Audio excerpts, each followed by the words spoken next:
All right, Coach. So when the initial decision came down from the Athletic Association that there'd be no more two-a-days, what was your response? I guess I can't say I wasn't too surprised. You know, it's been in the works here for the last few years.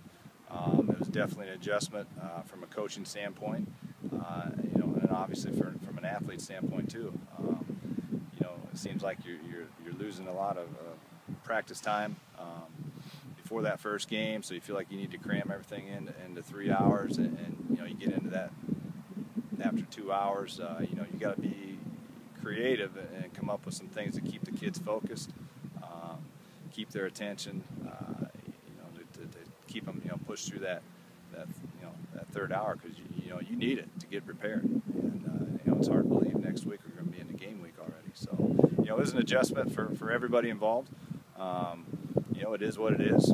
We can complain about it, but that's the way we have to do it now. So you know, we're just trying to adjust and adapt and do the best we can. Knowing that maybe this was coming down the road here, but now that it has happened, you fan of the decision? I can't honestly say I'm a true fan of the decision. You know, I think, you know, we all went through two-a-days and were pushed, and we used to, you know, I can remember we had 2 weeks of that, and you know, I just think of, you know, maybe we cut it down to, you know, 90 minutes per practice, and you know, still allow two-a-days. I still think, you know, that's probably the best route to go. But you know, like I said, it is what it is.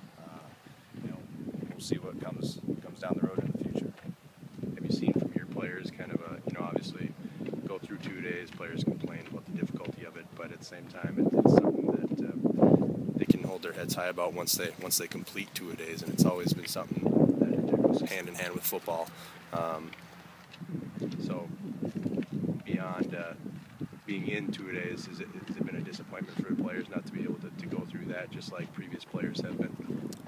You know, I got a few players that weren't too disappointed when they heard we were having 2 days, obviously. But you know, the majority of the kids were you know, surprised to hear that they weren't going to have 2-a-days, and I honestly say I think some of them were disappointed. You know, that's the way it's been done. That's the way we do things, and they were expected for that to happen again. So yeah, you know, like, you know, it's been an adjustment for everybody involved. You know, not just the coaches and their preparation, but you know, it was an adjustment for the athletes too. You know, keep them on the field that long, and you know, typically we go out for an hour and 45, maybe 2 hours tops for a practice during the season. So you know, going out for 3 hours, you know, it's a difficult task for some of them.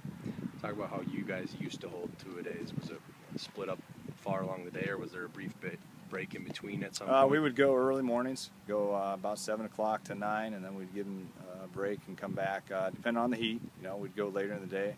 Could be 5 o'clock, could be 6 o'clock, and you know, get them out of there by, you know, 6, 7, 8 o'clock at night. Get them home, get them rest, and then come right back in the morning. How about for a coach like yourself that's been coaching for a while now, especially with the same team? Obviously, you've had time to really develop the routine and the system that you like to operate in, and then this comes down, and like you said, obviously, it's a lot less time overall, but it's difficult to keep kids focused for 3 hours at a time. Just talk about the difficulty of changing all that and then trying to make everything work with those new guys. You know, you always feel like you never have enough time with your preparation, especially in preseason. You know, so you always feel like you're trying to cram everything into a short amount of time. And like I said, we had to sit down as coaching staff and kind of, you know, you got to have a plan, you got to be organized, and you got to, you know, keep the kids' attention, keep them focused.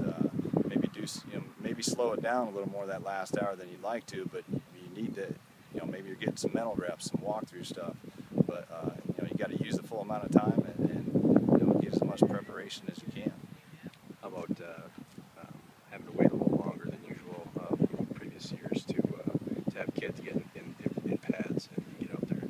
You know, I didn't mind that so much. You know, going helmets for 2 days and getting them in uppers. You know, you can do a lot of the same things you do without the pants on. You just got to be smart about it. But you know, you know, we didn't mind that aspect of it. Of course, you'd like to be in full pads earlier. You'd like to be in full pads day one, so you can knock heads. But obviously, that's not a smart way to do it. You want to acclimate the kid. But you know, it is what it is, and you know, we'll just continue to do whatever they tell us to do and make adjustments.